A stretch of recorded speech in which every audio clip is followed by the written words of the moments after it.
বিশ্বনবী রাহমাতুল লিল আলামিন আল্লাহ রাব্বুল আলামিনের আরশের নিচে সিজদায় পড়ে যাবেন। হাদিসের মধ্যে আসছে আল্লাহর নবী বলেন, ও আমার উম্মত গো, আমি সেই দিন আল্লাহ রাব্বুল আলামিনের এত প্রশংসা করব, এত প্রশংসা করব রে, যার কোনদিন করি নাই। আস্তে আস্তে আল্লাহ রাব্বুল আলামিনের রাগের টেম্পারেচারটা কমতে থাকবে। আল্লাহ রাব্বুল আলামিন যখন রাগান্বিত অবস্থা থেকে একটু সহনশীলতার মধ্যে চলে আসবেন, তখন তার দোস্ত মুহাম্মদকে ডাক দিয়ে বলবেন, ইয়া মুহাম্মদ ইরফা রাসাকা সালতা ওয়াশফা তুশফা। এ মুহাম্মদ দোস্ত আমার, আজকে আপনি আমার কাছে যা কিছু চাইবেন আপনার সকল চাওকে পরিপূর্ণ করে দেওয়া হবে। ওয়াশফা তুশফা। ও মুহাম্মদ, আজকে আপনি আমার কাছে যতজনের জন্য সুপারিশ করবেন আপনার সকল সুপারিশ গ্রহণ করা হবে। এই নবী যদি হাসরের ময়দানে আমার আপনার বিরুদ্ধে অভিযোগ দেয়, তখন কি আর বাঁচার কোনো সুযোগ আছে? কি বলেন, আছেননি? নবীজি কিন্তু ঠিকই আল্লাহর কাছে মামলা দায়ের করে দিবেন। আল্লাহ বলেন, ওয়াকালার রাসূলু ইয়া রাব্বি ইন্না কওমি ইত্তাখাযু হাযাল কুরআনা মাহজুরা।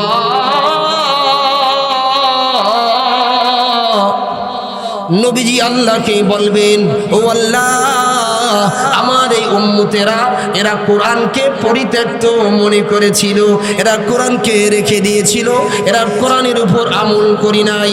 তখন আমার আপনার অবস্থা কি দাঁড়াবে? এজন্য কোরআন পড়তে আমরা রাজি আছি তো ইনশাআল্লাহ? সবাই হাত দেখেন, রাজি আছেন ইনশাআল্লাহ? ইনশাআল্লাহ। যার অন্তরের মধ্যে কোরআন নাই, বিশ্ব নবী বলেন তার অন্তরটা হলো শূন্য ভিটা বাড়ির ন্যায়।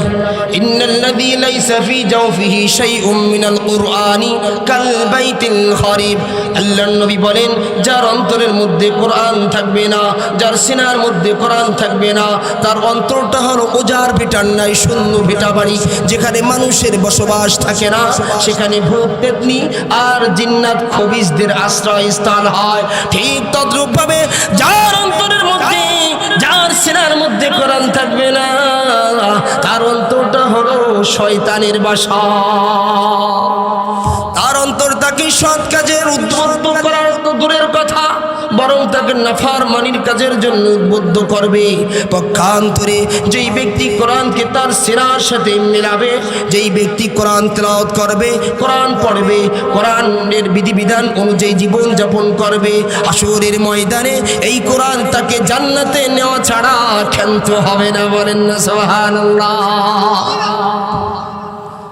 হাদিসের মধ্যে এসেছে আল্লাহর নবী বলেন, আল কুরআনু শাফিউন মুশাফফাউন ওয়া মাহিল্লুন মুসাদ্দাকুন মান জাআলাহু আমামাহু কাদাহু ইলাল জান্নাহ ওয়া মান জাআলাহু খালফা যহরিহি সাকাতাহু ইলান নার।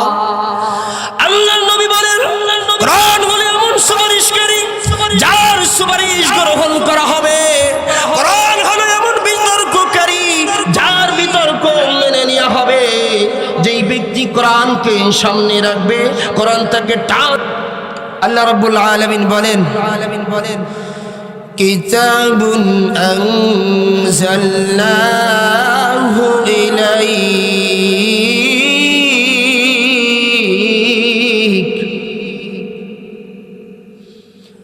হে নবী, আমি আপনার উপর যে গ্রন্থটি অবতীর্ণ করেছি, কিতাব, আমি আপনার উপর অবতীর্ণ করেছি, সেটাই হলো কোরআন। আল্লাহ বলছেন, আমি আপনার উপর অবতীর্ণ করেছি কিতাব, এই আল কুরআন, অর্থাৎ কোরআন নামক গ্রন্থটি আমি আপনার উপর অবতীর্ণ করেছি। বিশ্বনবী মুহাম্মদুর রাসূলুল্লাহ সাল্লাল্লাহু আলাইহি ওয়াসাল্লাম হাদিসের মধ্যে বলেছেন, আলাইকুম বিল কুরআন ফাইন্নাহু কালামু রাব্বিল আলামিন আল্লাযী হুয়া মিনহু ওয়া ইলাইহি ইয়াউদ। আল্লাহর নবী বিশ্বনবী বিশ্বনবী বলেন, ও দুনিয়ার ইমানদার মুসলমান, তোমাদের উপর কর্তব্য হলো কোরআনকে আঁকড়ে ধরা, কেননা সেটা হলো বিশ্ব জগতের পালনকর্তা মহান আল্লাহ রাব্বুল আলামিনের কালাম, যেটা একমাত্র তার থেকেই এসেছে, না আমি নবী থেকে এসেছে, না কোনো রাসূল থেকে এসেছে, না কোনো মানুষ থেকে, আর না কোনো পীর বুজুর্গ থেকে, না কোনো আলেম থেকে। নবী বলেন এটা আসছে আল্লাযী হুয়া মিনহু, মহান আল্লাহ রাব্বুল আলামিনের পক্ষ থেকে। আমার এতক্ষণের আলোচনা যদি বুঝে থাকেন, তাহলে বলেন তো কোরআন কার কিতাব? আল্লাহর কিতাব। বিশ্বনবী মুহাম্মদ রাসূলুল্লাহ সাল্লাল্লাহু আলাইহি ওয়াসাল্লাম বলেছেন, ফাইন্নাহু কালামু রাব্বিল আলামিন, কোরআন হলো বিশ্বজগতের পালনকর্তা মহান আল্লাহ রাব্বুল আলামিনের কালাম। এই কারণে উলামায়ে কেরামগণ বলেন, দুনিয়ার মধ্যে যত গ্রন্থ নাজিল হয়েছে, আসমানি যতগুলো কিতাব নাজিল হয়েছে, এই সকল গ্রন্থ আর কোরআনের মাঝে কিছু ব্যতিক্রমতা রয়েছে। কারণ অনন্য যত গ্রন্থ দুনিয়াতে আসছে, আল্লাহ তাআলা নাজিল করেছেন, সেগুলো হলো শুধু কিতাব, আর কোরআন শুধু আল্লাহর কিতাব না, আল্লাহর কালাম। বলেন না সুবহানাল্লাহ, আল্লাহর কথা। ভাইরা আমার, দুনিয়ার মধ্যে আমরা যা কিছু দেখি, এই সব কিছু দেখার জন্য দুইটা জিনিস আমাদের প্রয়োজন। একটা হলো চোখের আলো, আর একটা হলো দুনিয়াবি আলো। অর্থাৎ চন্দ্র, সূর্য, বৈদ্যুতিক আলো, ল্যাম্পের আলো, যে আলোগুলো আছে, এই আলো আমাদের যে কোনো জিনিস দেখার জন্য প্রয়োজন। যদি আমার শুধু চোখের আলো থাকে আর দুনিয়াবি আলো না থাকে, তাহলে কি কোনো কিছু দেখা যাবে? কি বলেন, যাবে? আবার দেখা গেল দুনিয়াবি আলো আছে কিন্তু চোখের আলো নাই, অর্থাৎ আপনি অন্ধ, তাহলে কি কোনো কিছু দেখা যাবে? ঠিক তদ্রূপ ভাবে জান্নাত জাহান্নাম দেখার জন্য একটা আলোর প্রয়োজন, সেই আলো হলো ইলমে দ্বীনের আলো। কথা বলেন ঠিক কিনা? এজন্যই আল্লাহ রাব্বুল আলামিন বলেছেন, কিতাবুন আনজালনাহু ইলাইকা লিতুখরিজান নাসা মিনাজ যুলুমাতি ইলান নূর।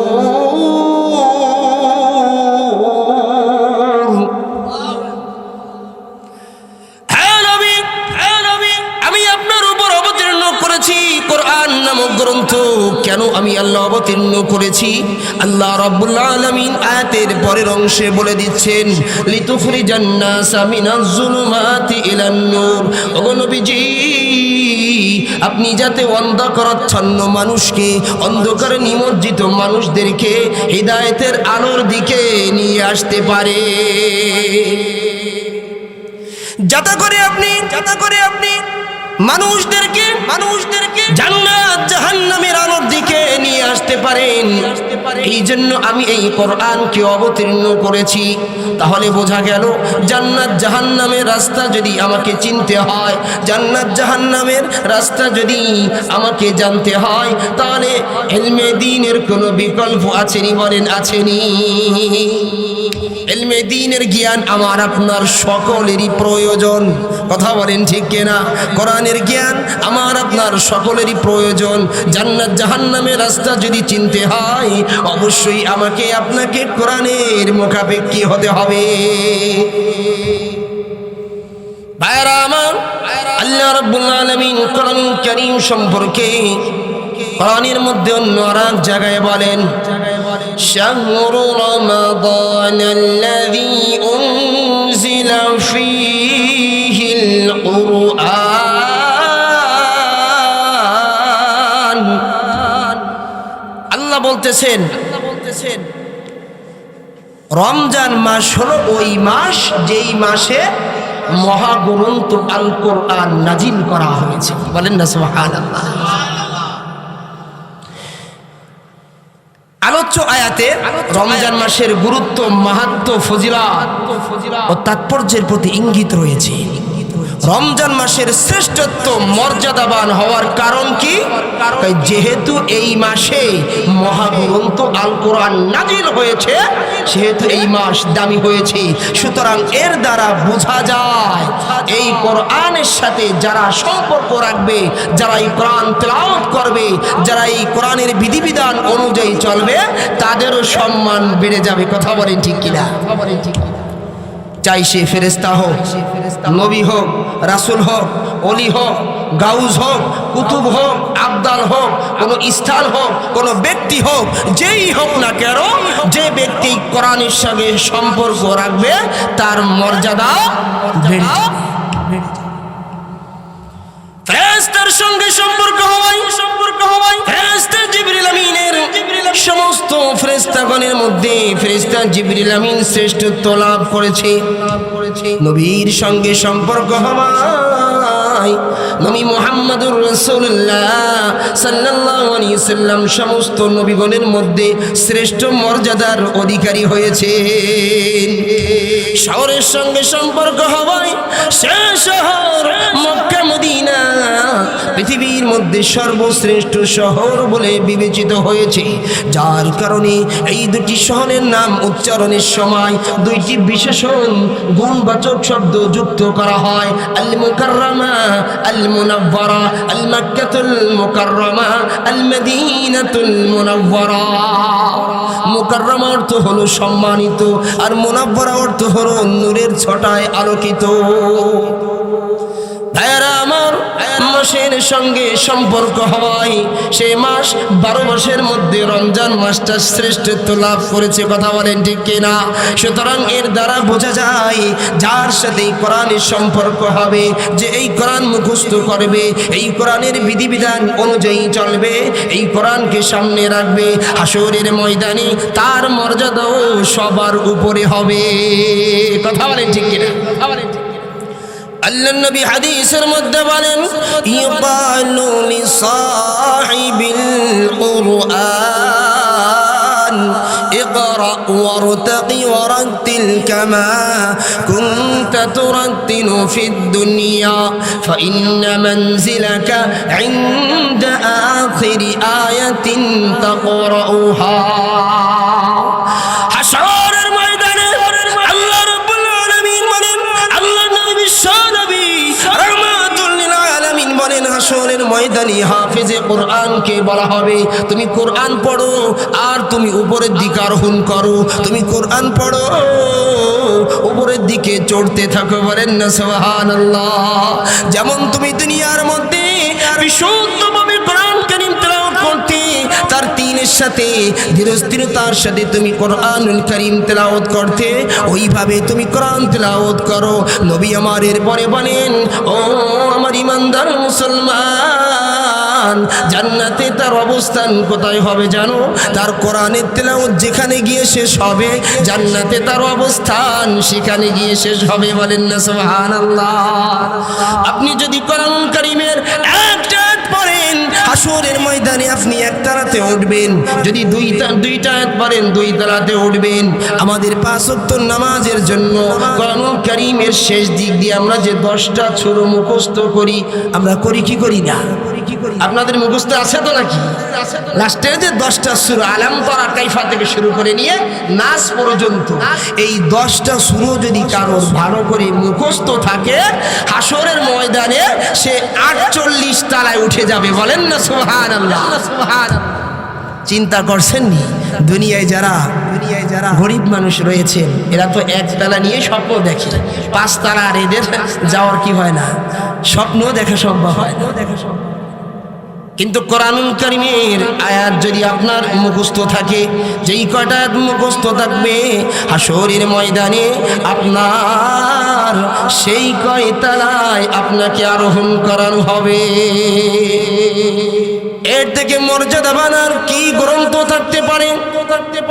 ভাইরা আমার, তাহলে আমরা কি বুঝতে পারলাম? কোরআনুল কারীম পৃথিবীর মধ্যে সবচাইতে দামি গ্রন্থ, সবচাইতে মূল্যবান গ্রন্থ। এই কোরআনুল কারীম যদি আমি আপনি সঠিকভাবে পড়তে পারি, তাহলে হাসরের ময়দানে আমি আপনি দামি হয়ে যাব। আর যদি কোরআনুল কারীমকে আমরা মূল্যায়ন না করি, তাহলে হাসরের ময়দানে আমাকে আপনাকে কিন্তু পস্তাতে হবে। কোরআনুল কারীমের অর্থ হলো পড়া। এই কোরআন নাজিল করা হয়েছে পড়ার জন্য এবং মানার জন্য এবং আমাদের দৈনন্দিন জীবনে তা বাস্তবায়ন করার জন্য এই কোরআনুল কারীমকে নাজিল করা হয়েছে। সমাজের মধ্যে একটা ভুল কথার প্রচলন রয়েছে যে কোরআনুল কারীম যদি কেউ বুঝে না পড়ে তাহলে কোনো সওয়াব হয় না। বলেন না নাউযুবিল্লাহ। কোরআনে কারীম যদি কেউ না বুঝে পড়ে তাহলে কোনো লাভ নাই। আমাদের সমাজের মধ্যে কিছু শায়েখ আছে, এই শায়েখরা এই ধরনের ফতোয়া দেয়। আর আমার নবী ফতোয়া দেয় না বুঝে পড়লেও সব। এখন কি নবীর কথা মানবেন না এই শায়েখের কথা মানবেন? আল্লাহর নবী বিশ্ব নবী রাহমাতুল লিল আলামিন বলেন, মান ক্বারা হারফান মিন কিতাবিল্লাহি ফালাহু বিহি হাসানা ওয়াল হাসানাতু বিআশরি আমসালিহা লা আকুলু আলিফ লাম মিম হারফুন ওয়ালাকিন আলিফুন হারফুন ওয়া লামুন হারফুন ওয়া মিমুন হারফুন। আল্লাহর নবী বিশ্বনবী রাহমাতুল লিল আলামিন বলেন, যে ব্যক্তি কোরআনুল কারীমের একটা মাত্র অক্ষর পাঠ করবে, একটা মাত্র বর্ণ পাঠ করবে, একটা মাত্র লিটার পাঠ করবে, আল্লাহ রাব্বুল আলামিন ওই ব্যক্তিকে একটা নেকি দান করবেন। বলেন না সুবহানাল্লাহ। শুধু কি এখানেই শেষ? আল্লাহর নবী বলেন ওই একটা নেকিকে আল্লাহ রাব্বুল আলামিন 10টা নেকিতে পরিণত করবে। শুধু এখানেই শেষ নয়, নবী বলেন, আমি বলি না যে আলিফ লাম মিম এক হরফুন, এটা একটা হরফ, আমি এই কথা বলি না, বরং আলিফুন একটা হরফ, লাম একটা হরফ, মিম একটা হরফ, এই 3টা হরফের সমন্বয় একটি মাত্র শব্দ আলিফ লাম মিম। এই একটি মাত্র শব্দ যদি কেউ পাঠ করে তাকে 3টা নেকি নয়, আমার আল্লাহ রাব্বুল আলামিন তাকে 30টা নেকি দান করবেন। বলেন না সুবহানাল্লাহ। তাহলে আমরা কি বুঝলাম? এটা কোরআনুল কারীমের একটা অনন্য বৈশিষ্ট্য। কোরআন চাই কেউ বুঝে পড়ুক, চাই না বুঝে পড়ুক, তেলাওয়াত শুদ্ধ হলেই সব এই বিশাল ভান্ডার লাভ করা যাবে। কথা কান ঠিক কিনা? আল্লাহু আকবার। বিশুদ্ধ কোরআন তিলাওয়াত করা এটা ফরজ। আর কোরআনের অর্থ জানা, তাফসীর জানা, এটা হলো ফরজে কিফায়া।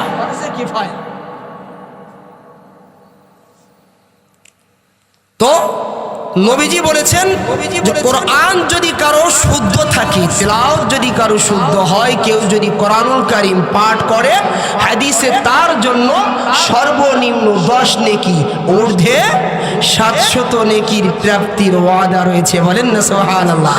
আর আল্লাহ যদি কাউকে চান আরো বেশি বাড়ায় দিবেন। আল্লাহ রাব্বুল আলামিন কোরআনুল কারীমের মধ্যে বলেছেন, ওয়াল্লাহু ইউযাইফু লিমান ইয়াশা। আল্লাহ যদি কাউকে চান তিনি সওয়াব কি করবেন? আরো বেশি বাড়ায়া দিবেন। আল্লাহু আকবার। কোরআনুল কারীম যেমন শুদ্ধ পড়লে সওয়াব হয়, আবার এই কোরআনুল কারীম যদি কেউ ভুল পড়ে তখন গুনাহ হওয়ার সম্ভাবনা আছে। ইমাম গাজ্জালি রাহমাতুল্লাহি আলাইহি বলেন, رب قارئ يقرأ القرآن والقرآن يلعن। অনেক কারি এমন রয়েছে যারা কোরআন তেলাওয়াত করে কিন্তু কোরআন তাকে অভিশাপ দেয়। যার কোরআন তেলাওয়াত ঠিক নাই তার কোন ইবাদত ঠিক নাই। আমাদের দৈনন্দিন জীবনে সবচেয়ে গুরুত্বপূর্ণ ইবাদত হলো নামাজ। 5 ওয়াক্ত নামাজ যেমন ফরজ, এই নামাজের মধ্যে বিশুদ্ধ কোরআন তেলাওয়াত করা ফরজ। কথা বলেন ঠিক কিনা? এখন যদি কারো কোরআন তেলাওয়াত ঠিক না থাকে তার নামাজও হবে না, কারণ শব্দের বিকৃতিতে অর্থের বিকৃতি হয়, আর অর্থের বিকৃতকারী তেলাওয়াতকে লাহানেজলি বলে, যা সর্বসম্মতিক্রমে হারাম। সুতরাং হারাম তেলাওয়াত দিয়ে বিশুদ্ধ নামাজের আশা করা যায় না। সমাজের মধ্যে এমন অনেক লোক পাওয়া যাবে যারা নামাজ পড়তে পড়তে কপালে দাগ ফেলে দিয়েছে, কিন্তু তার নামাজের মধ্যে কোরআন তেলাওয়াত ঠিক নাই। এখন তার নামাজের কি অবস্থা সেটা আল্লাহ রাব্বুল আলামিন ভালো জানে। আজকে আমরা জাগতিক জ্ঞান বিজ্ঞানের পিছনে এত বেশি ঝুঁকে পড়েছি যে আজকে আমাদের কাছে পরকাল আর আখিরাতের তেমন কোনো গুরুত্ব না। তাই দেখা যায় দুনিয়ার শিক্ষার পিছনে টাকা পয়সা খরচ করাকে আমরা ফরজ মনে করি, কিন্তু কোরআন শেখানোর পিছনে নফল মনে করি না। কথা বলেন ঠিক কিনা? স্কুলের লেখাপড়ায় সন্তানের যদি রেজাল্টটা একটু খারাপ হয় তখন বাবা মার মুখ বেজার হয়ে যায়। স্কুলে যদি সন্তান যাইতে অলসতা করে বাবা মা তখন বরদাস্ত করতে পারে না, সহ্য করতে পারে না, কিন্তু তার সন্তান যে কোরআন পড়তে পারে না এই জন্য আফসোসটুকু করে না। কথা বলেন ঠিক কিনা? যার কারণে প্রায় দেখা যায় গানের মাস্টার সপ্তাহে যদি 2 দিন গান শেখায় তার বেতন হয় 2 থেকে 3 হাজার টাকা, আর আরবি পড়াতে গেলে সপ্তাহের 5 দিন পড়াইলেও তার বেতন হয় 2 থেকে 300 টাকা। পরিবারের যিনি গৃহকর্তা তার কাছে যদি কোরআনের এই অবমূল্যায়ন হয় তাহলে সন্তানদের কাছে এর মূল্যায়ন হবে আর কতটা ফলে যা হবার তাই হয়। শেষে ভালো কোনো যোগ্য কোরআন পড়ানওয়ালাকে তো পাই না। অবশেষে যেগুলো কানা খোড়া ল্যাংড়া আর বোড়া ধরা, যাদের নিজেদের পড়াই ঠিক নাই, তাদেরকে মাস শেষে 2 থেকে 300 টাকা ধরায় দেয়। এরা বছরের পর বছর কোরআন পড়াতে থাকে, খতমের পর খতম দিতে থাকে, কিন্তু বিশুদ্ধভাবে কোরআন তেলাওয়াত করার সৌভাগ্য আর জিন্দেগিতে হয়ে ওঠে। যারা কোরআনুল কারীমের ইজ্জত করে না, যারা কোরআনুল কারীমের তাজিম করে না, যারা কোরআনুল কারীমকে পরিত্যক্ত মনে করে, হাসরের ময়দানে নবীজি তাদের বিরুদ্ধে মামলা করবে। চিন্তা করে দেখেন তখন কি হালত হবে। প্রধানমন্ত্রী যদি কারো বিরুদ্ধে মামলা দেয় তার কি বাঁচার আর কোনো সুযোগ আছে? কি বলেন আসেনি? দেশের যে প্রধান সে যদি কোনো ব্যক্তির নামে মামলা দেয় তার তো রাতের ঘুম হারাম হয়ে যাবে, কারণ সে তো প্রধানমন্ত্রী। আর মামলা তো খালি দেয় নাই, সে মামলা যেহেতু দিচ্ছে বাঁচার কোনো কি নাই, উপায় না, চোখের থেকে ঘুম হারাম হয়ে যায়। আমার আপনার বিশ্বনবী মুহাম্মদ রাসূলুল্লাহ সাল্লাল্লাহু আলাইহি ওয়াসাল্লাম, যিনি সকল আম্বিয়ায়ে কেরামের সরদার, আমার সেই নবী যদি কিয়ামতের ময়দানে আমার আপনার বিরুদ্ধে মামলা দায়ের করে তখন আমার আপনার কি অবস্থা হবে একবার চিন্তা করে দেখেন। অথচ বিশ্ব নবীর চাইতে কোন দয়াবান নবী এই পৃথিবীতে ইতিপূর্বে আসে নাই। কথা বলেন ঠিক কিনা? নবীজি সর্বদা উম্মতকে নিয়ে পেরেশানির মধ্যে থাকতেন, সর্বদা উম্মতকে নিয়ে তিনি টেনশন করতেন যে আমার উম্মতের কি হবে, আমার উম্মতের কি হবে। আল্লাহুম্মা উম্মতি, আল্লাহুম্মা উম্মতি, আমার উম্মতের কি হবে। নিজের টেনশনটা নবীজি কখনোই করতেন না, সর্বদাই উম্মতের টেনশন করতেন। এমনকি মৃত্যুর সময়ও উম্মতের জন্য নবীর চোখ দিয়ে পানি বেয়ে বেয়ে পড়ে। হযরত জিবরাইল আলাইহিস সালাতু ওয়াস সালাম বললেন, ওগো নবীজি আপনি কোন কারণে ক্রন্দন করছেন? আল্লাহর নবী বিশ্ব নবী বলেন, ও জিবরাইল এতদিন তো আমি আমার উম্মতের মাঝে ছিলাম, এই জন্য আমার কোনো টেনশন ছিল না। কারণ আল্লাহ রাব্বুল আলামিন বলেছেন, ও নবী আপনি যতদিন দুনিয়ার মধ্যে থাকবেন ততদিন দুনিয়ার মধ্যে কোনো আযাব আসবে না। আমি নবী যখন চলে যাব তখন আমার উম্মতের কি হবে, আমার উম্মতের তখন কি হবে? হযরত জিবরাইলকে আল্লাহ রাব্বুল আলামিন ওহী দিয়ে সঙ্গে সঙ্গে পাঠাই দিলেন।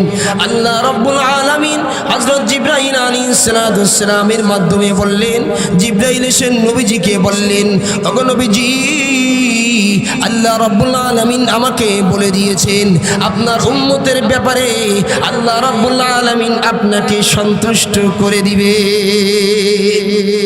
ভাইরা আমার, হাসরের কঠিন ময়দানে সকল নবীর উম্মত যখন পেরেশানির মধ্যে থাকবে, সকলে দৌড়ায় যাবে বাবা আদম আলাইহিস সালামের কাছে, গিয়ে বলবে আপনি তো মানুষ জাতির পিতা, ও আদম নবী আপনি একটু আমাদের জন্য আল্লাহর কাছে সুপারিশ করুন যাতে বিচার কার্য শুরু হয়ে যায়। আদম আলাইহিস সালাম বলবেন, হায় হায় আমি তো আমার নিজেরই নিয়ে টেনশনে বাঁচি না, আবার কার জন্য আমি সুপারিশ করব? আমি আল্লাহ যদি আমাকে বলে ফেলে আদম তোকে সুপারিশ করার পারমিশন দিয়েছে কে, তখন আমি কি জবাব দিব? না না আমি পারবো না। সকলে চলে যাবে নূহ পয়গম্বরের কাছে, নূহ পয়গম্বরও একই জবাব দিবেন, আরে আমি তো আমার নিজেকে নিয়ে টেনশনে আছি, আল্লাহ যদি আমাকে পাকড়াও করে ফেলে আমি কি জবাব দিব? সকলে চলে যাবে ইব্রাহিম পয়গম্বরের কাছে, ইব্রাহিম আলাইহিস সালাম একই জবাব দিবেন, আমি ওরকম বেশ ঝামেলার মধ্যে আছি, আল্লাহ আমাকে পাকড়াও করলে আমি কি জবাব দিব?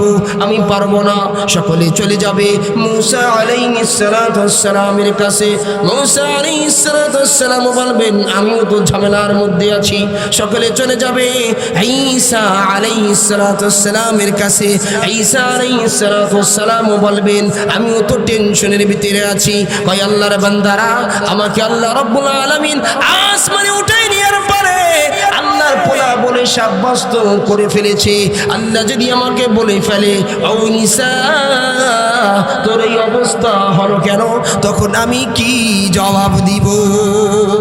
তবে হ্যাঁ, তোমাদেরকে আজকে এই কঠিন মুহূর্তে একটা পরামর্শ দিতে পারি, তোমরা যাও ওই মাকামে মাহমুদের মধ্যে যেখানে আখিরি জামানার পয়গম্বর জনাবে আরবি বিশ্বনবী মুহাম্মদুর রাসূলুল্লাহ সাল্লাল্লাহু আলাইহি ওয়াসাল্লাম রয়েছেন।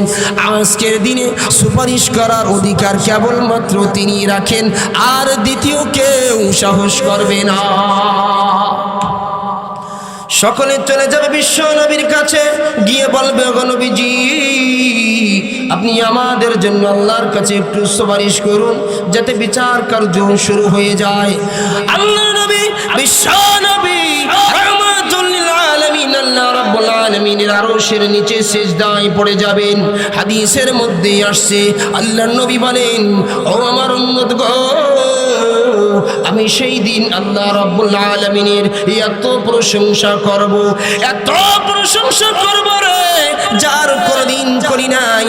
আস্তে আস্তে আল্লাহ রাব্বুল আলামিনের রাগের টেম্পারেচারটা কমতে থাকবে।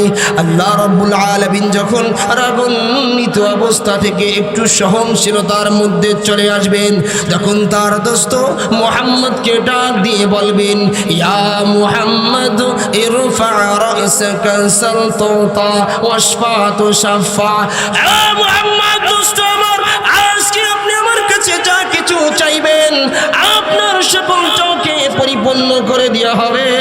ওয়াশফা তুশাফা, ও মুহাম্মদ আজকে আপনি আমার কাছে যতজনের জন্য সুপারিশ করবেন আপনার সকল সুপারিশ গ্রহণ করা হবে। এই নবী যদি হাসরের ময়দানে আমার আপনার বিরুদ্ধে অভিযোগ দেয়, তখন কি আর বাঁচার কোনো সুযোগ আছে? কি বলেন, আছেননি? নবীজি কিন্তু ঠিকই আল্লাহর কাছে মামলা দায়ের করে দিবেন। আল্লাহ বলেন, ওয়াকালা রাসূলু ইয়া রাব্বি ইন্না কওমি ইত্তাখাযু হাযাল কুরআনা মাহজুরা।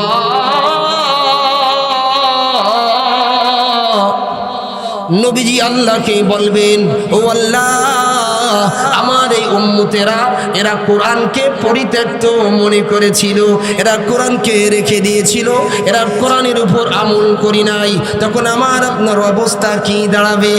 এজন্য কোরআন পড়তে আমরা রাজি আছি তো ইনশাআল্লাহ? সবাই হাত দেখেন, রাজি আছেন ইনশাআল্লাহ? যার অন্তরের মধ্যে কোরআন নাই, বিশ্ব নবী বলেন তার অন্তরটা হলো শূন্য ভিটা বাড়ির ন্যায়। ইন্নাল্লাযী লাইসা ফী জাওফিহি শাইউম মিনাল কুরআনি কাল বাইতিল খারিব। আল্লাহর নবী বলেন, যার অন্তরের মধ্যে কোরআন থাকবে না, যার সিনার মধ্যে কোরআন থাকবে না, তার অন্তরটা হলো উজাড় ভিটার ন্যায়, শূন্য ভিটা বাড়ি, যেখানে মানুষের বসবাস থাকে না, সেখানে ভূত পেতনি আর জিন্নাত খবিসদের আশ্রয় স্থান হয়। ঠিক তদ্রূপ ভাবে যার অন্তরের মধ্যে, যার সিনার মধ্যে কোরআন থাকবে না, তার অন্তরটা হলো শয়তানের বাসা। তার অন্তর তাকে সৎ কাজের উদ্বুদ্ধ করার তো দূরের কথা, বরং তাকে নাফরমানির কাজের জন্য উদ্বুদ্ধ করবে।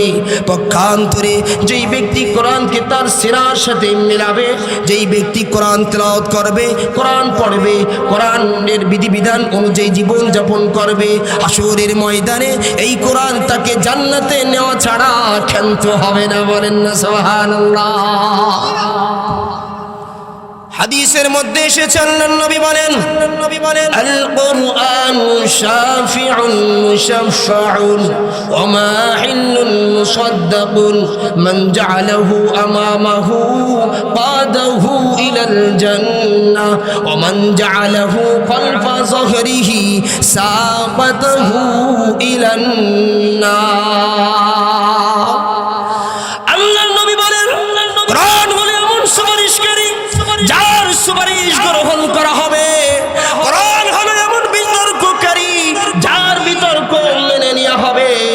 যেই ব্যক্তি কোরআনকে সামনে রাখবে, কোরআন তাকে টান দিয়ে জান্নাতে নিয়ে আসবে।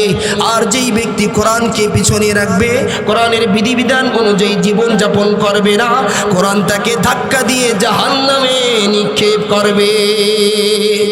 জাহান্নামের হালত কেমন হবে? নবীজি, বিশ্বনবী যখন মেরাজের সময় বাইতুল্লাহ থেকে বাইতুল মাকদাসের দিকে যাত্রা শুরু করলেন, সঙ্গে ছিলেন হযরত জিবরাইল আলাইহিস সালাতু ওয়াস সালাম এবং মিকাইল আলাইহিস সালাতু ওয়াস সালাম। এই সময় বিশ্বনবীকে জাহান্নামের কিছু চিত্র দেখানো হলো। বিশ্বনবী মুহাম্মদুর রাসূলুল্লাহ সাল্লাল্লাহু আলাইহি ওয়াসাল্লামের সঙ্গে এক দলের সাক্ষাৎ হলো। নবীজি তাদের পাশ দিয়ে অতিক্রম করলেন।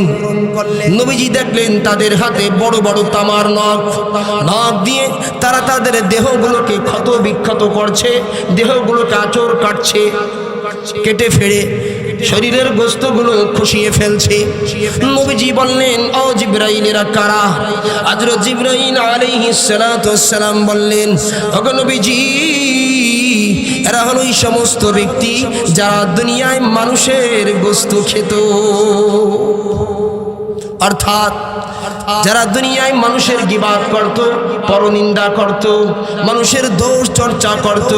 আল্লাহ রাব্বুল আলামিন গিবাতকারীকে মানুষের গোশত খাওয়ার সাথে তুলনা করেছেন। আল্লাহ বলেন, ওয়ালা তাজাসসু ওয়ালা ইয়াগতাব বা'দুকুম বা'দা আইয়ুহিব্বু আহাদুকুম আন ইয়াকুলা লাহমা আখিহি মাইতান ফাকারিহতুম। তোমরা একে অপরের দোষ অন্বেষণ করো না, একজনে আরেকজনের গীবত করো না। তোমাদের মধ্যে এমন কেউ কি আছে যে তার মরা ভাইয়ের গোশত খেতে পছন্দ করবে? এমন কেউ কি তোমাদের মধ্যে আছে? গোশত তো আল্লাহ বলেন না, এমন তো কেউ তোমাদের মাঝে নাই। অর্থাৎ গীবাত করাকে মানুষের গোশত খাওয়ার সাথে তুলনা করা হয়েছে। মানুষের দেহ থেকে গোশত ছিঁড়ে খেলে যতটুকু না কষ্ট হয়, কারো গীবাত করলে তার এর চাইতে আরো বেশি কষ্ট হয়। কথা বলেন ঠিক কি? কথা বলেন ঠিক। কারণ তার সমালোচনা করার দ্বারা তার মান সম্মানের হানি হয়, ইজ্জত বিনষ্ট হয়, আর মান সম্মানহীন হয়ে দুনিয়াতে বেঁচে থাকার চেয়ে মরে যাওয়াটা অনেক সহজ। এজন্য কবি খুব চমৎকার বলেছেন, জারাহাতুস সিনানি লাহাল কিয়াম ওয়ালা ইয়ালতামু মা জারাহাল লিসান। অস্ত্রের দ্বারা কেউ যদি আঘাত করে তাহলে তার নিরাময় আছে, খুব সহজেই সেটা ভালো হয়ে যায়।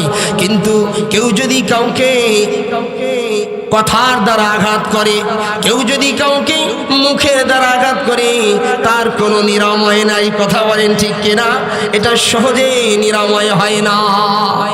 ভাইরা আমার, এরপর নবীজি সাল্লাল্লাহু আলাইহি ওয়াসাল্লাম আরো কিছু সামনের দিকে এগিয়ে গেলেন।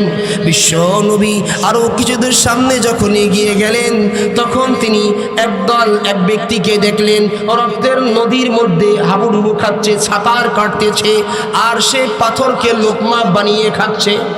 নবীজি জিজ্ঞাসা করলেন, জিবরাইল, এই ব্যক্তিকে? হযরত জিবরাইল বললেন, ওগো নবীজি, এই ব্যক্তি হলো ওই ব্যক্তি যে দুনিয়াতে সুদ খেত, যে দুনিয়ার মধ্যে কি করত? সুদ খেত। সুদ খাওয়ার শাস্তি কি? যে পাথরকে লোকমা বানিয়ে খায়। সাধারণত আমরা কি মাটি খাইতে পারি? মাটি খাওয়া আমাদের দ্বারা সম্ভব? কি বলেন সম্ভব? ইট খাওয়া তো দূরের কথা, কিন্তু পাথরকে সে লোকমা বানিয়ে খাচ্ছে, আর রক্তের দরিয়ার মধ্যে সে হাবুডুবু খাচ্ছে। চিন্তা করেন তাহলে কেমন অবস্থা হবে। নবীজি আরো কিছু দূর সামনে যাওয়ার পর দেখলেন কিছু লোকের মাথাগুলো পাথর দিয়ে চূর্ণ বিচূর্ণ করে দেওয়া হচ্ছে, মাথাগুলো আবার আগের ন্যায় ঠিক হয়ে যায়। নবীজি জিজ্ঞেস করলেন, ও জিবরাইল, এরা কারা? জিবরাইল আলাইহিস সালাতু ওয়াস সালাম বললেন, ওগো নবীজি, এরা হলো ওই সমস্ত ব্যক্তি যারা ফরজ নামাজে অলসতা করত, যারা ফরজ নামাজ পড়তো না। এজন্য নামাজ কি কামাই দেওয়া যাবে? নামাজ কি ছাড়া যাবে? তাহলে দেখেন জাহান্নামের শাস্তিগুলো কত বড় ভয়ঙ্কর। এই জন্য ভাইরা আমার, আমি আপনি যদি কোরআন কারীম ঠিক মতো তেলাওয়াত করি, পাঠ করি, তাহলে আল্লাহ রাব্বুল আলামিন আমাদের জন্য জান্নাতের মধ্যে পুরস্কার রাখছেন। আর যদি আমি আপনি ঠিক মতো পাঠ না করি, তাহলে হাসরের ময়দানে আমরা কিন্তু ধরা পড়ে যাব, এর মধ্যে কোনো সন্দেহ নাই। কি বলেন, সন্দেহ আছেনি? এই কোরআনকে সম্মান করার কারণে, ইজ্জত করার কারণে এক সময় আল্লাহ রাব্বুল আলামিন মুসলমানদেরকে এই পৃথিবীর মধ্যে ইজ্জত, সম্মান, প্রভাব, প্রতিপত্তি দান করেছিলেন। কথা বলেন ঠিক কিনা? মুসলমানরা কি এই দেশ শাসন করছে কি করে নাই? হিন্দুস্তান, এশিয়া মহাদেশের মধ্যে যে হিন্দুস্তান, 800 বছর পর্যন্ত মুসলমানরা এটাকে শাসন করেছে। কি কারণে? এই কোরআনের কারণে। আল্লামা ইকবালের ভাষায়, ও জামানা মে মুআজ্জাজ তে হামিলে কুরআন হো কর, और तुम जलील खार हुए तारके कुरआन हो कौर। कुरानेर बंकुए ওরা ছিল বিশ্বসেরা মুসলমান, আর তোমরা ছেড়ে দিয়ে হলে লাঞ্ছিত, অপদস্থ কুরআন। এই কোরআনকে সম্মান করলে আল্লাহ তাআলা তার ইজ্জত বাড়ায় দেয়। এই কোরআনকে যদি কেউ অসম্মান করে, আল্লাহ তাআলা তাকে লাঞ্ছিত করে ছাড়ে, অপদস্থ করে দেয়। কথা বলেন ঠিক কিনা? আল্লাহর নবী হাদিসের মধ্যে বলেন, ইন্নাল্লাহা ইয়ারফাউ বিহাদাল কিতাবি আকওয়ামা ওয়া ইয়াদউ বিহি আখারিন। এই কোরআনের মাধ্যমে আল্লাহ রাব্বুল আলামিন এক জাতিকে সম্মান দান করেন, উপরে উঠান, আর এক জাতিকে আল্লাহ তাআলা ধ্বংস করে দেন। কোরআন যারা অবমাননা করবে, এর শাস্তি খুব ভয়াবহ, খুব ভয়াবহ এর শাস্তি। ভাইয়ারা আমার, খলিফা ওয়ালিদ বিন আব্দুল মালিকের শাসন আমলে তারেক বিন জিয়াদের নেতৃত্বে একদল স্পেন বিজয় করেছিল। একদল সেনাবাহিনী, এরা স্পেন বিজয় করেছিল, যাদের সংখ্যা ছিল 12,000। এই 12,000 সৈন্যের মোকাবেলায় খ্রিস্টান রাজা রডারি 1,00,000 সৈন্য নিয়ে অবতীর্ণ হন, কিন্তু অবশেষে পরাজয়ের গ্লানি সহ্য করতে না পেরে সমুদ্রে ঝাঁপ দিয়ে আত্মহত্যা। সেইখান থেকে নিয়ে মুসলমানরা একাধারে স্পেন রাজত্ব করেছিল 800 বছর। বলেন না সুবহানাল্লাহ। তৎকালীন সময় স্পেনের রাজধানী কর্ডোবায় মুসলমানেরা যে মসজিদ নির্মাণ করেছিল, সেই মসজিদের পিলারের সংখ্যা ছিল 1417টি। 1417টি একটা মসজিদের শুধু পিলার উঠেছে। চিন্তা করছেন, স্পেনের রাজধানী কর্ডোবায় মুসলমানরা এই মসজিদ নির্মাণ করেছিল। মসজিদে বার্ষিক জ্বালানিতে যে তৈল খরচ হতো তার পরিমাণ ছিল 314 মণ। বছরে 3.5 মণ মোম এবং মোম তৈরিতে 34.5 কেজি সুতা লাগত। প্রতি জুমার দিন আধা কেজি চন্দন কাঠ এবং 1 পোয়া আম্বর প্রজ্বলিত করা হতো মসজিদকে সুগন্ধময় করার জন্য। এই মসজিদে একসঙ্গে 1,00,000 মানুষ নামাজ পড়তে পারত। বলেন না সুবহানাল্লাহ। কিন্তু আজকে সেখানে 2 রাকাত নামাজ পড়ারও সৌভাগ্য হয় না। যে স্পেন এক সময় মুসলমানদের সূর্য বীর্যের প্রতীক ছিল, সেটা আজকে খ্রিস্টানদের স্বর্গরাজ্য হয়ে গেছে, তাদের অঙ্গরাজ্য হয়ে গেছে। কারণ মুসলমানগণ যখন কোরআনের উপর আমল ছেড়ে দিল, দুনিয়াকে মহব্বত করতে লাগলো, দুনিয়ার ধন দৌলতের প্রতি তাদের মহব্বত সৃষ্টি হলো, তখন আল্লাহ রাব্বুল আলামিন তাদের অন্তরে ওহান পয়দা করে দিলেন। ওহান কি? এরা দুনিয়াকে ভালোবাসতে লাগলো আর মৃত্যুকে অপছন্দ করতে লাগলো। অবশেষে অত্যন্ত নির্মম, নির্যাতিত, নিপীড়িত, নিগৃহীত অবস্থায় রাজা ফার্ডিন্যান্ড এবং রানী ইসেবেলা 7 লক্ষ মুসলমান নরনারীকে মসজিদের মধ্যে অবরুদ্ধ করে জ্বলন্ত আগুনে পুড়িয়ে মুসলমানদেরকে স্পেন থেকে নিশ্চিহ্ন করেছে। আজ গোটা খ্রিস্ট জগৎ সেই দিনটিকে এপ্রিল ফুল হিসেবে পালন করে, আত্মভোলা মুসলমান জাতীয় তাদের অনুকরণ করে। বলেন না নাউজুবিল্লাহ। আর একটু জোরে বলেন না নাউজুবিল্লাহ। আর একটা ঘটনা বলি। বিগত 2000 সালে তুরস্কে যে ভয়াবহ ভূমিকম্প হয়েছিল, যাতে লোক সংখ্যা মারা গিয়েছিল প্রায় 50,000।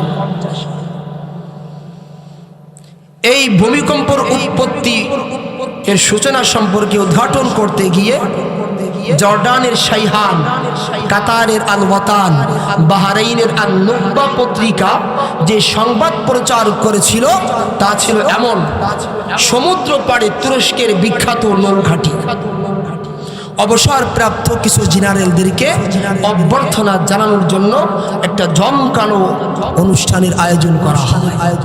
এই অনুষ্ঠানে আমন্ত্রিত হয়ে যোগদান করেছিল 30 জনেরও অধিক ইসরায়েলি কর্নেল এবং 30 জনেরও অধিক আমেরিকান জেনারেল, 30 জনেরও অধিক স্বাগতিক তুর্কি জেনারেল।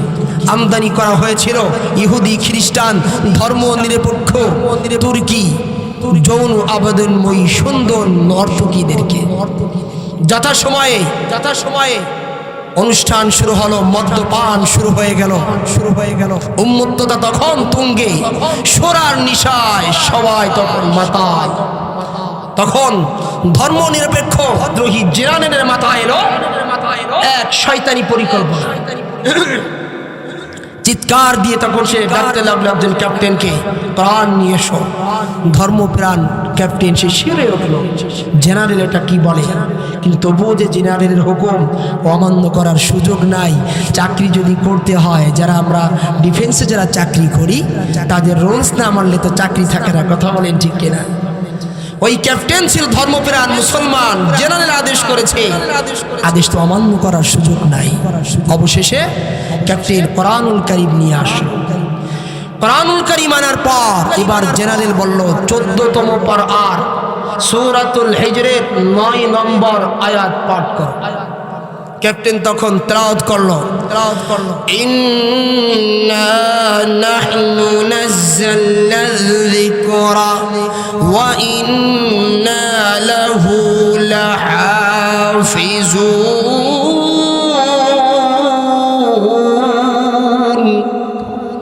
আল্লাহ বলেন কোরআন অবতীর্ণ করেছি আমি আল্লাহ এবং এর সংরক্ষক হলাম আমি আল্লাহ।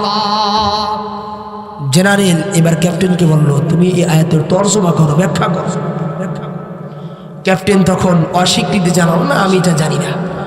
তখন জেনারেলের মুখে ব্যঙ্গাত্মক হাসি ফুটে উঠল আর সে বলতে লাগলো এর অর্থ হলো আল্লাহ বলছেন এই কোরআন তিনি নাজিল করেছেন আর এর সংরক্ষক নাকি তিনি। এই কথা বলার পরে ওই জেনারেল কোরআনুল কারীমের যে গ্রন্থটি তার সামনে ছিল তার পৃষ্ঠাগুলো ছিঁড়ে ছিঁড়ে টুকরা টুকরা করলো। বলেন নাউযুবিল্লাহ। এগুলো টুকরা টুকরা করে যে সমস্ত নর্তকীরা ওখানে ডান্স করতেছিল, নাচতেছিল, তাদের পায়ের নিচে ছড়িয়ে ছিটিয়ে দিল। আর সে অহংকার করে দম্ভ ভরে বলতে লাগলো কোথায় আর সংরক্ষক, কোথায় আর হেফাজত। বাইরে আমার এই উন্মত্ত দৃশ্য দেখে এই পৈশাচিক দৃশ্য দেখে ধর্মপ্রাণ ক্যাপ্টেন হল রুম থেকে চিৎকার দিয়ে আল্লাহু আকবার বলতে বলতে হল রুম থেকে বের হয়ে গেলেন। সঙ্গে সঙ্গে সমুদ্র বক্ষ বিদীর্ণ করে ছোট এলো এক অগ্নিগোলক। কমলা রঙের আলোর বিচ্ছুরণে সকলের চোখ ধাঁধিয়ে গেল। কেউ কোনো কিছু দেখতে পায় না। মুহূর্তের মধ্যে আল্লাহর গজব নেমে এসেছে। সব কিছু এক নিমিষেই লণ্ডভণ্ড হয়ে গেল। নৌকাটি প্রচন্ড ভূমিকম্পে মাটির নিচে চলে গেল। আশপাশে যে অনন্য এলাকা ছিল সব ধ্বংসস্তূপে পরিণত হলো। মারা গেল প্রায় 50,000 লোক। এইভাবে আল্লাহ রাব্বুল আলামিন তার কোরআনুল কারীমের যারা অসম্মান করবে, যারা কোরআনুল কারীমের বিরুদ্ধাচরণ করবে, যারা কোরআনুল কারীমকে তুচ্ছ তাচ্ছিল্য করে, যুগে যুগে তাদেরকে ধ্বংস করে দিয়েছেন। কথা বলেন ঠিক কিনা? এই জন্যই কোরআনের সম্মান করা দরকার আছে না নাই? কোরআনুল কারীমকে আমরা যেমন ইজ্জত করব, যেমন তাজিম করব, সম্মান করব, ঠিক তেমনি ভাবে কোরআনুল কারীমের যারা ধারক বাহক হাফেজে কোরআন আলেম ওলামাগণকে আমরা সেইভাবে সম্মান রেসপেক্ট করব। তাহলে আশা করা যায় আল্লাহ রাব্বুল আলামিন আমাদের প্রতি সন্তুষ্ট হবে।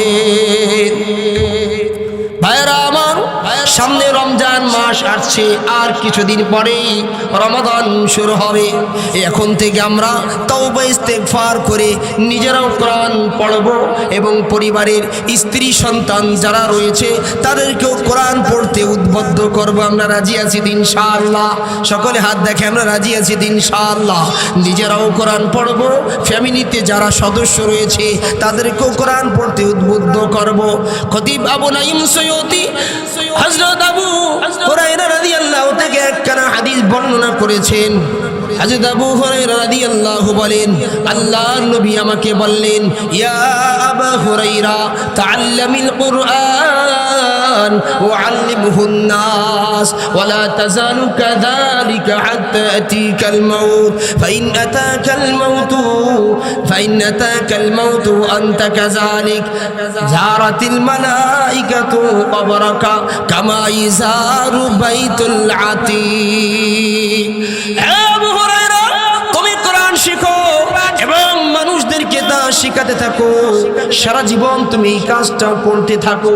এবং অবস্থায় তোমার যদি মৃত্যু হয়ে যায় টেনশনের কোনো কারণ নাই।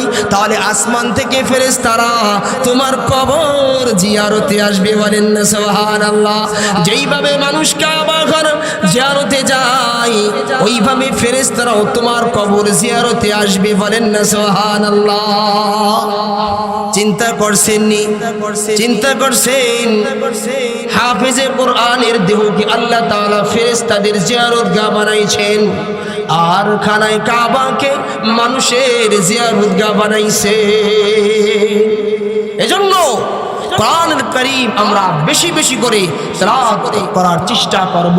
প্রতি মাসে কমসে কম আমরা এক খতম করব। সর্বোত্তম হলো 7 দিনে এক খতম কোরআন করা। 7 দিনে এক খতম কোরআন শরীফ পড়া হবে।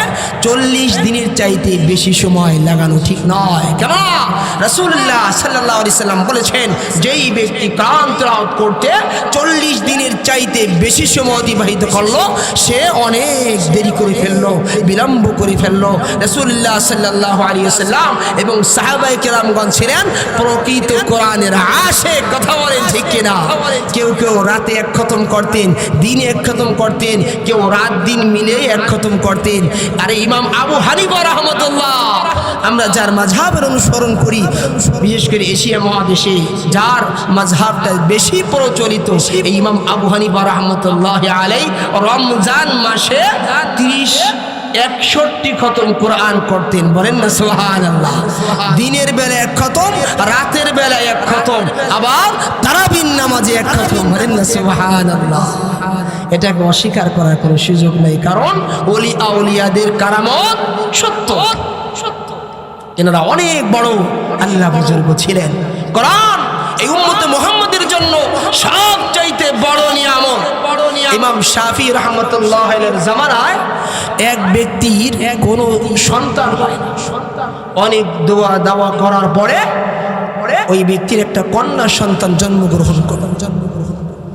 এই সন্তান জন্মগ্রহণের খুশিতে সে কসম করে বসলো, আমার এই কন্যা সন্তানকে আমি যখন বিবাহ দিব, তখন তার যৌতুক হিসেবে দোজাহানের মহাদৌলত দেব। এই সন্তান আস্তে আস্তে বড় হতে লাগলো। এক পর্যায়ে যখন প্রাপ্তা বয়সকে পৌঁছালো, তখন উনি টেনশনে পড়ে গেলেন যে এত ধন সম্পদ দোজাহানের মহাদৌলত, এটা তো কম না, এত সম্পদ আমি কোথায় পাবো? কিন্তু কসম তো করে বসছি, আমাকে তো দেওয়া লাগবেই। সে তখন আলেম ওলামাদের শরণাপন্ন হতে লাগলো, বিভিন্ন আলেম ওলামাদের কাছে যেতে লাগলো, কিন্তু কেউ কোনো সমাধান দিতে পারছে না। মানুষ যখন বিপদে পড়ে তখন বলে হুজুর, আর যখন বিপদ চলে যায় তখন বলে মুগুর, তখন জেলে নিয়ে ঢুকায়। কথা বলেন ঠিক কিনা? সুখের সময় আলেম আমাদেরকে কি করে? জেলখানায় ঢুকায় না, জঙ্গি বলে। যাই হোক, ওই লোক বিভিন্ন আলেম ওলামাদের কাছে যেতে লাগলো, কিন্তু কেউ সঠিক সমাধান দিতে পারছে না। অবশেষে সে জামানার সবচাইতে বড় আলেম ইমাম শাফি রাহমাতুল্লাহ আলাইহির কাছে ওই ব্যক্তি গেল। শাফি রাহমাতুল্লাহ আলাইহিকে এই পুরা ঘটনা ওই লোকটা খুলে বলল। তখন ইমাম শাফি রাহমাতুল্লাহ আলাইহি বলেন যে আপনার কোনো টেনশনের কারণ নাই, আপনি আপনার মেয়েকে হাফেজে কোরআন বানাই দেন, আর তার বিবাহের সময় তার যে আসবাবপত্র দেবেন, এই আসবাবপত্রের সাথে এক জিলদ কোরআন দিয়ে দিবেন। কেননা এই কোরআনই হলো দোজাহানের মহাদৌলত। বলেন না সুবহানাল্লাহ। আল্লাহু আকবার। চিন্তা করছেন? আল্লাহু আকবার। ভাইরা আমার, কোরআনুল কারীমের মধ্যে আল্লাহ রাব্বুল আলামিনের অসংখ্য আয়াত, বিশ্বনবী মুহাম্মদ রাসূলুল্লাহ সাল্লাল্লাহু আলাইহি সাল্লামের অসংখ্য হাদিস রয়েছে কোরআনে ফজিলত সম্পর্কে। এর মধ্য থেকে একটা হাদিস এমন, আল্লাহ নবী সাল্লাল্লাহু আলাইহি সাল্লাম ইরশাদ করেছেন, আল কুরআনু আহাব্বু ইলাল্লাহি মিনাস সামাওয়াতি ওয়াল আরদি ওয়া মান ফীহিন। আল্লাহ নবী বলেন, কোরআন হলো আল্লাহ রাব্বুল আলামিনের কাছে দুনিয়ার মধ্যে, আসমান জমিনের মধ্যে যা কিছু রয়েছে, এই সব কিছু থেকে সবচাইতে বেশি প্রিয়। যেই ঘরে কোরআন তেলাওয়াত করা হয়, ওই ঘরটা কেমন যেন এমন, যেমন মহানবী সাল্লাল্লাহু আলাইহি ওয়াসাল্লাম ওয়াজ করছেন, আর যে কোরআন তেলাওয়াত শুনছে সে যেন মুহাম্মদুর রাসূলুল্লাহ সাল্লাল্লাহু আলাইহি ওয়াসাল্লামের ওয়াজ শুনছে। আর যে কোরআন তেলাওয়াত করছে সে কেমন যেন আল্লাহ রাব্বুল আলামিনের সঙ্গে কথোপকথন করছে, আল্লাহর সাথে তার কথাবার্তা চলছে। যেই ঘরে কোরআন তেলাওয়াত করা হয় ওই ঘরকে আসমানের ফেরেশতারা আসমান থেকে ওইভাবে ঝলমল ঝলমল করতে দেখে যেমন দুনিয়াবাসী দুনিয়া থেকে আসমানের তারকারাজিকে ঝলমল ঝলমল করতে দেখে। সুবহানাল্লাহ, একটু আস্তে কর। দুনিয়ার জমিন থেকে মানুষ যেমন আসমানের তারকারাজিকে ঝলমল ঝলমল করতে দেখে, আসমানের ফেরেশতারাও যেই ঘরে কোরআন তেলাওয়াত করা হয় ওই রূপ আলোক উজ্জ্বল ঝলমল ঝলমল করতে দেখে। যেই ঘরে কোরআন তেলাওয়াত করা হয় ওই ঘরে আল্লাহ রাব্বুল আলামিনের রহমতের ফেরেশতারা এসে হাজির হয়। বলেন না সুবহানাল্লাহ। হযরত উসাইদ ইবনে হুদাইর রাদিয়াল্লাহু উনি একদিন রাতের বেলায় সূরাতুল বাকারা তেলাওয়াত করতেছিলেন, আর ওনার পাশে ওনার বাহন ঘোড়াকে তিনি বেঁধে রাখছেন। তো কোরআনুল কারীমের কিছু অংশ তেলাওয়াত করার পর দেখলেন যে ঘোড়াটা ভয়ে খুব লাফালাফি করছে, ছটফট করছে। তখন তিনি কোরআনুল কারীম পড়া বন্ধ করে দিলেন। তখন ঘোড়া স্বাভাবিক হয়ে গেল। এবারে আবারও তিনি কোরআনুল কারীমের তেলাওয়াত শুরু করলেন। আবারও ঘোড়া লাফালাফি শুরু করছে পূর্বের ন্যায়। আবারও তিনি কোরআন তেলাওয়াত বন্ধ করে দিলেন, দেখে আবার ঘোড়া স্বাভাবিক অবস্থায় ফিরে আসছে। দ্বিতীয়বার আবার যখন তিনি কোরআন তেলাওয়াত শুরু করলেন তখন দেখলেন ঘোড়া আবারও সেই ছটফট শুরু করে দিয়েছে, লাফালাফি ফালাফালি শুরু করে দিয়েছে। তখন তিনি কোরআনুল কারীম পড়া বন্ধ করে দিলেন, কারণ উনি আশঙ্কা করছিলেন যে ওনার ওই ঘোড়ার কাছে ওনার ছেলে ইয়াহইয়া ছিল, যে ইয়াহইয়াকে ওই ঘোড়া পদতলিত করবে। এই আশঙ্কা করে তিনি কোরআনুল কারীম পড়া বন্ধ করে দিয়ে ইয়াহইয়াকে তিনি বুকে টেনে নিলেন। ইয়াহইয়াকে যখন বুকে টেনে নিলেন তখন তিনি দেখলেন উপরে কি যেন একটা দেখা যায়। পরের দিন সকালবেলায় বিশ্বনবী মুহাম্মদ রাসূলুল্লাহ সাল্লাল্লাহু আলাইহি সাল্লামের কাছে গিয়ে পুরো ঘটনাটা ব্যক্ত করলেন। তার ঘটনা শুনে আল্লাহর নবী বিশ্ব নবী রাহমাতুল লিল আলামিন বললেন, ইকরা ইবনা হুদাইর, ইকরা ইবনা হুদাইর। আরে ও হুদাইর, তুমি যদি আরেকটু পড়তে, ও হুদাইরের পুত্র উসাইদ তুমি যদি আরেকটু পড়তে, তুমি আরেকটু কেন পড়লে না? হযরত উসাইদ ইবনে হুদাইর রাদিয়াল্লাহু বললেন, ওগো নবীজি, আমি আশঙ্কা করেছিলাম যেহেতু আমার সন্তান তার কাছে ছিল, ওই ঘোড়ার কাছে, ঘোড়া আমার সন্তানকে পদদলিত করবে, এই জন্য আমি পড়া বন্ধ করে দিয়েছিলাম। ওগো নবীজি, আমি যখন আমার সন্তান ইয়াহইয়াকে আমি কোলে তুলে নিলাম, আমার বুকের সাথে মিলালাম, আমি আসমানের দিকে তাকায়া দেখি কেমন যেন মেঘের মতো দেখা যায়, যার মধ্যে আলো নিবু নিবু করছে, আলো জ্বলছে। বলেন না সুবহানাল্লাহ। হযরত আল্লাহর নবী বিশ্ব নবী রাহমাতুল লিল আলামিন বললেন, এ উসাইদ, তুমি যদি তোমার পড়াকে বন্ধ না করতে, ওরা কারা ছিল তুমি তো তা জানো না, ওরা ছিল হলো আসমানের ফেরেশতা। তুমি যদি তোমার পড়াকে বন্ধ না করতে, তোমার পড়া যদি তুমি চালিয়ে যেতে ফজর পর্যন্ত, ভোর পর্যন্ত তুমি যদি তোমার পড়া চালিয়ে যেতে, সকালে সাধারণ মানুষ এসেও ওই ফেরেশতাদেরকে দেখতে পেত। বলেন না সুবহানাল্লাহ। চিন্তা করছেন কোরআনুল কারীমের তেলাওয়াতের পাওয়ারটা কত। যেই ঘরে কোরআনুল কারীমের তেলাওয়াত করা হয় ওই ঘরের মধ্যে আল্লাহর রহমত বর্ষিত হয়। বলেন না সুবহানাল্লাহ। কোরআনুল কারীমের তেলাওয়াতকারীগণ, হাফেজে কোরআন হাসরের ময়দানে আল্লাহ রাব্বুল আলামিনের আরশের ছায়ার নিচে নবীগণের সঙ্গে থাকবেন। বলেন না সুবহানাল্লাহ। যেদিন মহান আল্লাহ রাব্বুল আলামিনের আরশের ছায়া ছাড়া আর কোনো ছায়া থাকবে না, সূর্যের প্রখরতা বেড়ে যাবে, সূর্য মাথার কাছে চলে আসবে, কোনো আড়াল থাকবে না, না থাকবে কোনো পাহাড় পর্বত, না থাকবে কোনো গাড়ি বাড়ি, আর না থাকবে কোনো গাছপালা, কোনো কিছুই থাকবে না।